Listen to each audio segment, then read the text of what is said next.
پڑھائیں نہ پڑھائیں آپ جانیں، لیکن ہمارا ہر بچہ اور ہر بچی، بڑا ہو یا چھوٹا، بوڑھا ہو یا جوان، مرد ہو یا عورت، قرآن سے محروم نہیں رہنا چاہیے، قرآن پڑھا ہوا ضرور ہونا چاہیے۔ تلاوت کا اہتمام، اور پھر صرف تلاوت ہی نہیں بلکہ قرآن جو ہدایتیں دے رہا ہے، جو تعلیم ہمیں کر رہا ہے، ہمیں اس سے بھی واقفیت ہونی چاہیے۔ اب ہر آدمی کے لیے تو عربی پڑھنا، نحو صرف پڑھنا، ادب پڑھنا، لغت پڑھنا مشکل ہے۔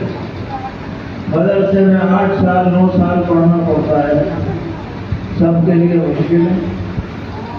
ان تک قرآن کیسے پہنچے، انہیں کیسے پتہ چلے کہ قرآن کیا کہہ رہا ہے؟ اس کا ذریعہ یہ ترجمہ قرآن پاک کی مجلس ہے کہ روزانہ 10 منٹ 15 منٹ 20 منٹ نکال کر ہم یہ سمجھیں کہ ہمارا رب ہم سے کیا کہہ رہا ہے۔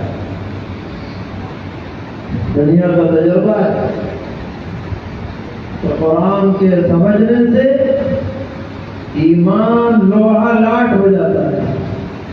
جسے اپنا ایمان مضبوط کرنا ہو اور اللہ پر یقین بڑھانا ہو اور اللہ تبارک و تعالیٰ سے تعلق، خشیت، محبت کا دل کے اندر اسے راسخ کرنا ہو، اس کا سب سے بڑا ذریعہ میرے بھائیوں قرآن پاک۔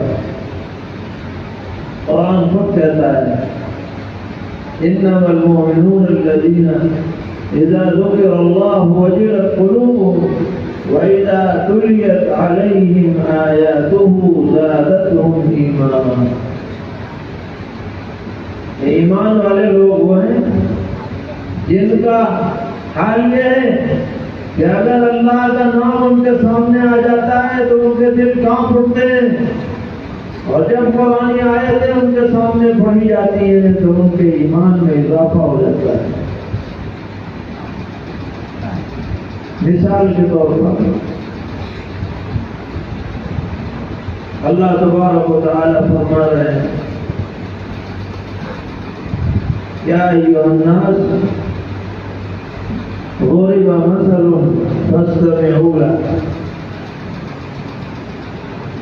اے لوگوں، تمہارے سامنے ایک مثال بیان کی جا رہی ہے، کان کھول کے سنو۔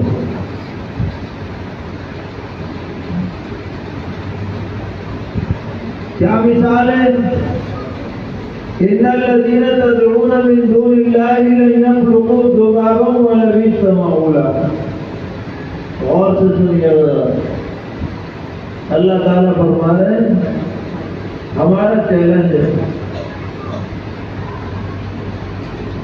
جن لوگوں کو تم اللہ کو چھوڑ کر پکارتے ہو، ڈنڈوت کرتے ہو، ہاتھ جوڑتے ہو، پوجا کرتے ہو، ہمارا چیلنج ہے کہ یہ سب یہ قدر سب مل جائیں اور ہماری بنائی ہوئی ایک مکھی بنا دے، بنا نہیں سکتے۔ ہمارا چیلنج قرآن کیا کہہ رہا ہے، اللہ تعالیٰ کیا فرما رہے ہیں؟ ایک طرح سے مکھی ہے، بالکل چھوٹی، جس کے پر ہیں، جس کی آنکھیں ہیں، جس کے پیر ہیں، جو ہوتی ہے چھوٹی سی چیز ہے۔ ہمارا چیلنج ہے کہ جن کو تم نے اپنا معبود بنا رکھا ہے اللہ کو چھوڑ کر، پوری دنیا کے سارے معبودان باطل جتنے ہیں سب ایک چھوٹی کا زور لگا لیں، ہماری جیسی مکھی نہیں بنا۔ اور کوئی بناتا ہو تو بتاؤ کوئی کہہ سکتا ہے کہ بنا سکتے ہیں؟ جن کو لوگ پوچھتے ہیں، جن پہ بڑے بڑے بیٹے پھرتے ہیں، ان کی یہ اوقات بھی نہیں ہے ایک مکھی بھی بنا دیں۔ اور سنیے آگے، وَإِنْ يَسْلُبْهُمُ الذُّبَابُ شَيْئًا لَا يَسْتَنقِذُوهُ مِنْهُ۔ بنانا تو بہت دور کی بات رہی، اگر کوئی مکھی کا پرچھا چھین کر کے لے جائے تو مکھی سے پرچھا چھڑا بھی نہیں سکتے، اتنے بے بس ہیں۔ ضعف الطالب والمطلوب، ان کی پوجا کرنے والا بھی بودا ہے، جن کو پوجا جا رہا ہے وہ بھی پکے بودے ہیں، کچھ نہیں رکھا۔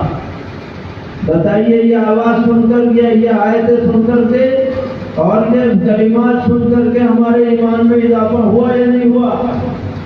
یقین بڑھا کہ نہیں بڑھا؟ اللہ تعالیٰ کی ذات کا استحضار ہوا یا نہیں ہوا؟ یہ تو ایک آیت ہے، قرآن پڑھتے جائیے، ہر صفحے میں یہ آیتیں ملتی چلی جائیں گی، دل صاف ہوتا چلا جائے گا۔ جیسے کہ ریتی سے کسی لوہے کو گھس دیا جائے زنگ مٹ جایا کرتا ہے، ایسے ہی قرآن پڑھنے سے اور قرآن سمجھنے سے دلوں کا زنگ مٹ جاتا ہے، پکا مومن ہو جائے گا آدمی، ایمان کے اعتبار سے بھی پختہ ہو جائے گا، اعمال کے اعتبار سے بھی پختہ ہو جائے گا۔ اس لیے ہم سب کو قرآن سے وابستہ ہونا چاہیے، اور یہ نہیں کہ بس 12 سال میں ایک دور پورا ہو گیا بس چھٹی، بلکہ یہ تو زندگی بھر کا ساتھ ہے۔ سرور عالم صلی اللہ علیہ وسلم سے پوچھا گیا سب سے اچھا آدمی کون ہے؟ پیغمبر اسلام نے فرمایا الراحل والمنقلب۔ مطلب کیا ہے؟ دینی سفر سے آئے